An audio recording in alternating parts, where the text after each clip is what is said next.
지나간 500년 종교개혁의 흐름에서 가장 두드러졌던 개혁적인 운동들이 있어요. 제일 먼저는 가톨릭 교회 안에서 개혁이 일어났습니다. 특별히 그 예수회를 통해서 동방 지역의 선교가 시작됐는데, 그 놀랍게도 인도를 거쳐서 중국과 일본에 미쳤는데, 유감스럽게 그 당시는 한국이 중국 땅처럼 오인이 돼서 선교사들이 한반도에 들어오지는 않았습니다만은, 이런 일들은 특별히 일본 같은 경우는 일본의 혼슈, 소위 말하는 본도 안에 야마구치현이라는 한 군현이 있는데, 그 군현에 프란시스 하비에르가 들어가서 장장 2년 동안 전도를 해서 상당한 결실을 거두었는데요. 그 야마구치현에는 이등방문을 만들었던 유명한 선생님이 계셨습니다. 그리고 그들을 통해서 이등방문과 그의 후예들이 훗날 한반도를 병탐했을 때 14명의 총독 중에 8명이나 야마구치현에서 배출됐습니다. 현재 두 번째 일본의 수상을 하고 있는 아베 신조는 야마구치 중앙구 중의원입니다. 자, 천주교회가요, 이 거센 북유럽의 개혁 물결을 벗어나기 위해서는 무슨 일을 했을까요? 제일 먼저 했던 일은 체제를 정비하는 일이 아니었고, 내부 수습을 하지는 않았습니다. 너무 방만했기 때문에 국가와 권력 사이에서 초국가로 존재했던 바티칸은요, 민족국가 단위 교회를 방치할 수밖에 없었습니다. 종교개혁은요, 민족국가들이 각자의 종교자유권을 획득하는 과정에서 일어났습니다. 그게 대표적인 게 독일이고요. 그 다음에 일어난 게 스위스고요. 스위스는 다시는 도시국가였기 때문에 츄리히가 대표적이었는데, 그 옆에 있는 루체르는 가톨릭 국가였습니다. 여러분들이 여행을 해보시면 루체르는 화려한 가톨릭이 성하고요, 츄리히는 개신교회가 있습니다.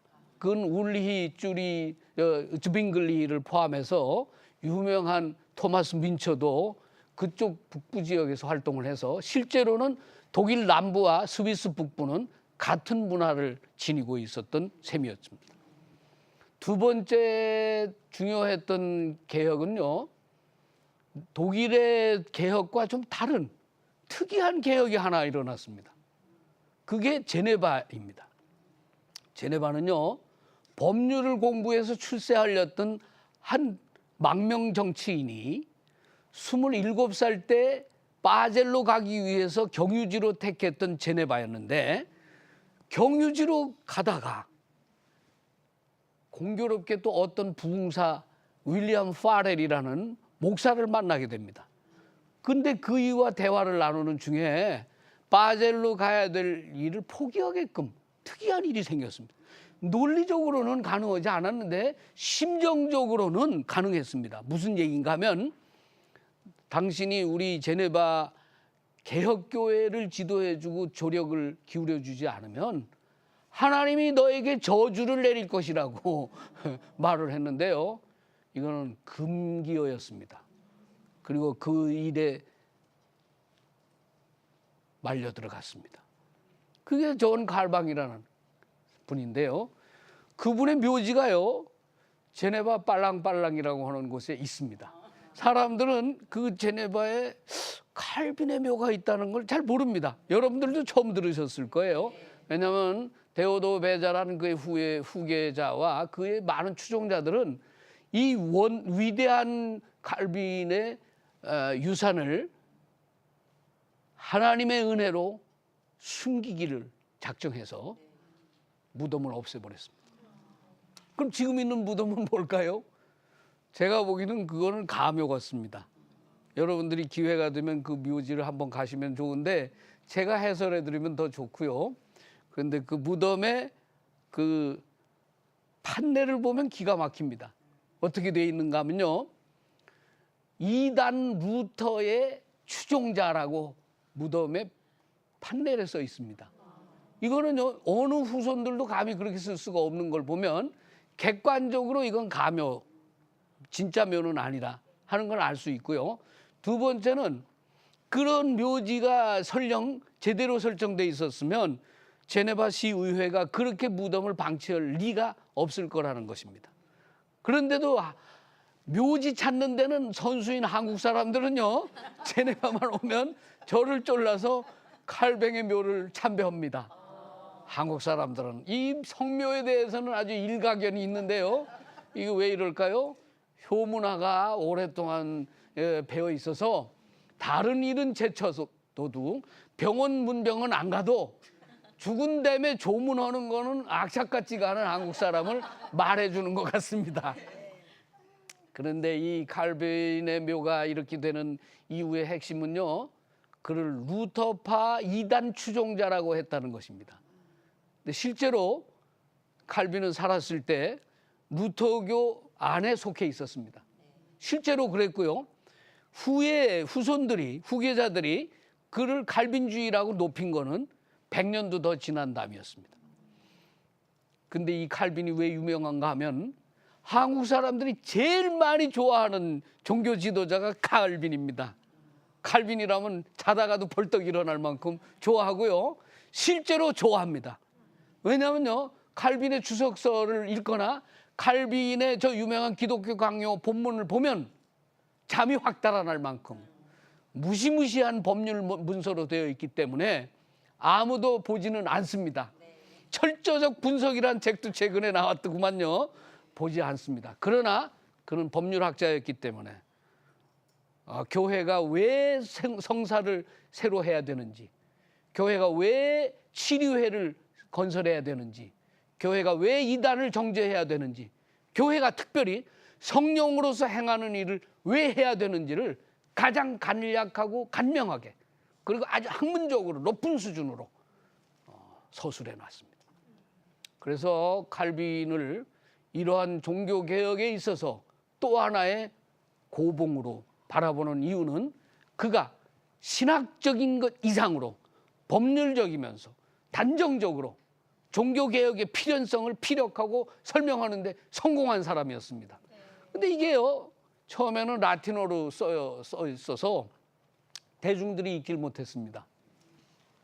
여러분들은 잘 모르시겠지만 18세기까지도요, 유럽 지식인들은 라틴어로 대화하는 걸 즐겨했습니다. 마치도 20세기에 유엔 외교가에서 불어를 쓰는 게 자랑인 것처럼 공용어였습니다. 그러면 영어는 어땠을까요? 그것은 바티칸 입장에서는 지방 토속어 중에 하나였습니다. 18세기 영국이 세계를 제패하고 20세기 세계의 최고봉이 된 미국이 등장할 때까지는 영어는 역시 지방의 한 토속어였습니다.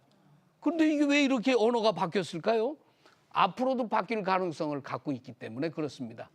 국가의 패권은 그 언어를 표현해서 나타나기 때문에 오늘날도 한국 사람들은 눈만 뜨면 잠들 때까지 배우는 게 영어입니다. 그렇게 열심히 배울 거면 미국 가서 밥 먹고 살면 될 걸. 왜 여기서 그렇게 밤새도록 해도 안 되는 것인가? 아, 진짜 속상하죠. 네. 개혁주의자들에게 가장 큰 힘을 줬던 거는요, 라틴어가 아니라 지역 언어인 헬라어나 히브리어를 또는 그 지역 언어인 독일어나 영어를 사용하면서 확산됐습니다. 어떤 사람이 저한테 묻더라고요. 독일 모라비안교, 독일 대륙 경건주의는 왜 오늘날 저렇게 200만도 되지 않는데 감리교회는 전 세계에 8천만 명이 믿느냐고. 그래서 그렇게 쉽게 대답했지. 영어를 썼으니까 독일을 이긴 거지. 이렇게 답을 했는데요. 실제로 언어의 힘이 대단합니다. 종교개혁의 가장 중요한 특징 중에 하나는요, 대중들이 쉽게 접하는 성경을 대중적인 언어로 해석하고 소화했다는 것입니다. 이 언어 습득력은요, 대중의 지지 기반을 높이고 실력을 제고하고 교양과 정서를 함양해서 뜨겁게 개혁을 지지하고 받침을 해주고 세대로 내려갈수록 그 교회의 생명력을 보장해줬던 것입니다. 이런 해석들은 흔히 안 하는데 언어가 갖는 힘이 이처럼 문화의 정체성과 교회의 생명력과 성령의 감동 감화를 불러일으킨다는 것을 잊지 마시기 바랍니다. 방언도 그 중에 하나의 언어인데요. 이건 그로서라리아라고 해서 유명한 하늘의 언어라고 말을 합니다. 이 언어를 통해서 사람들은요, 신기한 방언의 능력을 받고요, 방언의 위협을 느끼고요, 방언의 귀신 축사를 체험하고요, 그리고 방언의 공감을 얻습니다. 그것은요, 마가의 다락방 이후에 지금도 계속되고 있는 결정적인 힘이 이 방언과 방언을 쫓는 사람들에게서 나옵니다. 방언은 못 받은 사람이 없었던 시대가 있었는데 요즘은 방언을 영어로만 받으려고 그러니까 능력이 많이 절감이 됐습니다. 중요한 건요, 세 번째입니다. 칼빈만 위대한 게 아니고요, 빵을 굽는 사람들, 신을 만드는 사람들, 농사 지어서 우유를 갖고 치즈를 만드는 사람들이요, 무슨 생각을 했을까요? 교회와 국가가 민족 국가와 초국가로 나눠지고 있었던 다음 세기에 생각하기를, 개인 대 개인이 그리스도를 믿는 게 더 중요하지 국가가 장려한 신앙이 무슨 의미가 있느냐. 애들을 무책임하게 세례를 주면 성인이 되면 입교를 시키겠느냐. 이런 착안을 하면서 일어난 사람들이 재침례파입니다. 침례교와 그이들은 성경적 신앙으로 무장을 하고, 책임 없는 유아 세례는 책임 있는 성인 세례로 바꾸자고 주장했는데요. 이 점 때문에 재침례파는 7,000명이 넘는 사람들이 수장을 당하고 박해를 당하고 신대륙으로 쫓겨가야만 했습니다. 참 기가 막힌 일이죠. 너 그렇게 물이 좋냐? 그럼 물에 들어가라. 레만호에 7,000명이 수장당한 이유가요, 이 재침례파에서 일어났습니다. 이 사람들은 지금요, 한국 동란이 일어났던 1950년 7월부터 한반도에 진출해서 전쟁 고아들과 과부들을 돕고요, 긴급 구호를 하면서 모든 봉사를 했습니다. 25년 이상 메노나이트들은요, 한국에서 도움을 줬는데 2003년이 돼서 우리가 이라크 전에 참전했을 때는 메노나이트 평화센터가 들어왔어요. 아나베프티스트 센터가 평화가 들어왔어요. 그 사람들이 각자 평화운동을 한반도에서 다시 전개했습니다. 참 끈질긴 인연이죠. 전쟁이라는 참화는요, 피할 수 있으면 피해야만 합니다. 전쟁의 공포와 피해는요, 막대한 것이 아니라 민족의 생사를 여탈하는 것이기 때문에 그렇습니다. 그런데 이 침례교, 또 이 아나베프티스트라고 하는 재침례파들, 그리고 메노나이트파들은요, 평화주의자였습니다. 소극적인 의미에서 평화를 주장했지만 적극적으로는요, 종교개혁을 표방했습니다. 그래서 그들은요, 국가와 교회가 유착되는 걸 반대했습니다. 결국은 가톨릭 교회가 초국가로서 국가와 결탁되고 제후들의 이해관계에 편승하면서 타락을 했거든요. 오늘날도 이 부정부패의 고리는요, 서로 유착되는 데 있습니다. 쉽게 말하면은 서로가 재물을 나누고 이권의 기회를 제공하면서 권력을 농단하는 것입니다. 이 점 때문에 개혁은 시급하고 절실한데도 외면당하기 일쑤입니다. 그런데 이 점에 바로 이 제3의 개혁 세력들은 비폭력, 무저항, 평화주의로 무장하고 이 일을 추진했습니다. 그러다 보니까 자연히 대중화된 세력은 없어지고 소수파로 전락되고 박해를 무수히 당하고 생존의 위협을 당하고 마지막에 순교의 멸관을 썼던 것입니다. 그러나 이들에게도 살 길이 열려서 17세기 후반부터는 신대륙으로 이민을 떠났습니다. 다 농사 짓고 치즈를 만들고 빵을 굽고 남의 미용을 돌보고 신을 깁고 하던 사람들이었습니다. 그러니까 참 특이하고 놀라운 일이죠. 거기에 하나 더 했던 게, 프랑스의 개혁파였던 위그노들은 시계를 열심히 만들었습니다. 그런데 바돌로뮤 대학살로 일거에 8,000명이 죽고 5만 명이 전 유럽에 도망을 갔는데 네덜란드에 3만 명이 가고 8,000명이 제네바로 도망왔습니다. 제네바에 도망온 이 사람들은 시내에 살 수가 없어서 올빗이라고 하는 산골 마을로 들어가서 정주했는데요. 지난 250년 동안 이 사람들이 만들어 놓은 시계가 전 세계 최고의 명품 시계가 됐다는 건 참 신기한 일이죠. 개혁신앙의 주인공들이 만들어낸 물건들이었습니다. 지금도 이 민초와 같은 개혁신앙들은요, 1:1 개인이 금욕적으로 헌신하고 기도해서 경건의 삶을 살고 헌신해서 남에게 사랑을 베풀기를 원하는 사람들입니다. 그래서 종교개혁을 단순히 민족과 국가 사이에 일어난 개혁으로 보지를 않고, 저는 그 사람들 사이에서 일어난 이 어려운 문제들을 믿음으로 이기고 복음 신앙으로 무장해서 경건의 삶을 살았던 이 사람들에게 공을 돌리고 싶습니다. 현대적인 종교개혁은요, 이 사람들의 몫이었습니다. 이 사람들이 부평초처럼 정착지를 못 찾아 떠나고 다녔습니다. 길을 잃어서 길가에서 살았습니다. 그런데 이 사람들 중에요, 17세기가 넘어서 독일 sak소니아 공국에 이 사람들 200명이 왔습니다. 이 사람들은 체코 모라강변에서부터 복음 형제단을 꾸려서 왔는데 세력이 크질 못해서 20명, 30명 단위가 움직였기 때문에 큰 각광을 받지 못하며 살았습니다. 그런데 특이하게도 독일의 예나 대학이라는 유명한 경건대학이 있었는데, 라입지히의 이 대학하고 드레스덴의 할레 대학이 이 경건주의자들의 정신에 의해서 만들어진 학교였기 때문에 드레스덴 부근에 이 사람들이 정착해서 주님의 망대라는 공동체를 만들었습니다.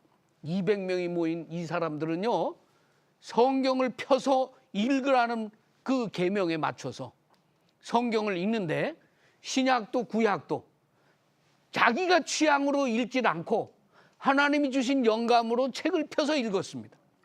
지금도 268년이 넘도록 이 사람들은 지금 성경을 감동으로 읽기 위해서 지정하지 않고 읽습니다.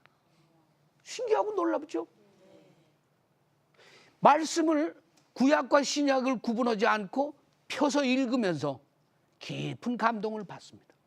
그날 아침에 양식으로 받는 이 사람들은 그 훗날 2차 세계대전이 끝났을 때 독일 고백교회를 상징했던 한 사람의 신학자를 탄생했습니다. 그 사람이 디트리히 보네퍼였습니다. 보네퍼는 바로 이 헤른후트라는 하나님의 망대라는 공동체를 통해서 성도의 공동생활을 경험하고요, 경건생활이 갖고 있는 내용은 공동체의 서로 결속과 자기 희생과 헌신을 통해서 받는 믿음의 영감이라고 생각했던 그 사상이 현대 세속주의 신학의 정점에 이르렀던 것입니다. 오늘날도요, 많은 사람들이 세속적인 이 교회 세속화 문제를 늘 제기하면서도 실패하는 가장 결정적 이유는 남에게 경건을 가르치면서 본인은 경건하지 않다는 사실입니다. 남에게 경고를 할 때는 경건을 요구하면서도 본인은 내면에 깊이 자신의 성숙한 양만큼 분량으로 성장하지 않고 미숙한 가운데서 남에게 개혁을 요구하는 것입니다. 그렇기 때문에 이 세 번째에 일어났던 이 사람들은요, 지금도 숫자는 미미합니다. 처음에 말씀드렸듯이 종교개혁 이후에 400만 개의 교회가 개척됐다는 거 아니에요? 500년 동안에. 그리고 3만 8천 개의 교파가 생겼다는 것입니다. 이렇게 많이 생겨난 그 교파와 그 교회들의 생명력은 어디 있을까요? 살아있는 말씀의 주인공인 예수 그리스도를 구주로 고백하고 고백한 체험을 나누고 있는, 믿음의 나눔을 실천하고 있는 생명감 넘치는 공동체를 이루지 않으면 말씀의 위력도 사랑의 증거도 불가능하다는 것을 우리는 다 알고 있습니다. 한때 1960년대 이후에 우리는요, 온 세상이 세속화되는 것을 바라보면서 신정통주의 이후에 현대신학의 과제를 세속화 신학이라고 그랬습니다. 여러분들은 다 잊으셨지만 하비콕스가 그런 주장을 펴서 세속도시라는 유명한 책을 써내면서 그것은 아주 상황윤리에 맞는 해석학이라고 칭송을 받았는데요. 지금은 그 위력도 사라졌습니다. 지금은 그것보다는요, 글로벌한 상황에서 그리스도인들의 자기 고백은요, 나눔과 사랑의 실천으로 열매 맺습니다. 씨를 뿌리는 건 복음의 본질이지만요, 복음의 본질을 거두는 일은 사랑의 희생을 통해서 거둡습니다. 순교자의 피 흘림이 교회를 살렸듯이요, 오늘날은 사랑의 실천을 통해서 이웃과 세계를 품어 안으려고 하는 개혁적인 열정을 가진 사람들에 의해서 개혁은 완성되고 있습니다. 그렇기 때문에 여러분들이 살고 있는 오늘날은요, 진정한 의미에서 개혁 시대입니다. 엄청난 속도로 인공지능이 개발되고 4차 혁명이 일어나고 이어서 디지털 혁명은요, 정보 홍수를 이루고 있습니다. 그리고 개인의 정보뿐만 아니라 개인 사생활이 노출되고요, 공개되고, 또 그것만큼 공유할 수 없는 인간의 개인주의와 사악한 악마적인 못된 이런 풍속과 세계관이 넘쳐오고 있습니다. 그렇기 때문에 기독교가 지금 가장 큰 문제로 삼고 있는 두 가지 포비아, 두 가지 경계는 첫째가 동성애고요, 둘째가 무슬림의 침공입니다. 두 개 다 객관적으로 놓고 보면 그럴 것 같지 않지만 상대적으로 놓고 보면 우리 사회가 이미 개인주의화되고 세속화됐기 때문에 거룩한 경건을 상실한 교회들이요, 이러한 두 개의 가공할 만한 침공력을 갖고 있는 위협에 노출되어 있습니다. 그렇기 때문에 비정상이 정상이 되고요, 그리고 이런 이단이 정통이 되는 그런 어떤 불가해한 혼란이 지금 교회에 편만해 있습니다. 그렇기 때문에 진정으로 개혁을 하고자 하는 사람들에게 있어서 개혁은 뭐냐면 자신이 거듭나서 세계를 섬기는 게 아니고 세계 변혁을 위해서 자신이 희생하고 헌신하려고 나오는 결단력이 제일 중요한 것이고, 그것이 오늘 우리가 말하려는 종교개혁의 과제입니다.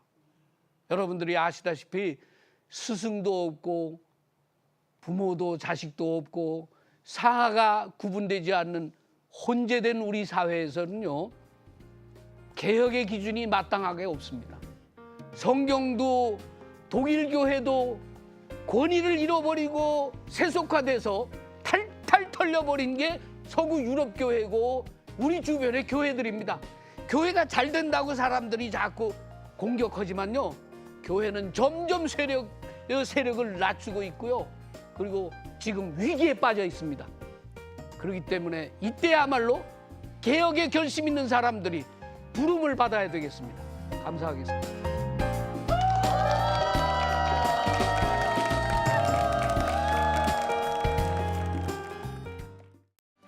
이 프로그램은 CTS 방송가족의 사랑과 후원으로 제작되었습니다. 후원 전화 02-6333-1003번, ARS 060-800-1111번으로 전화주세요.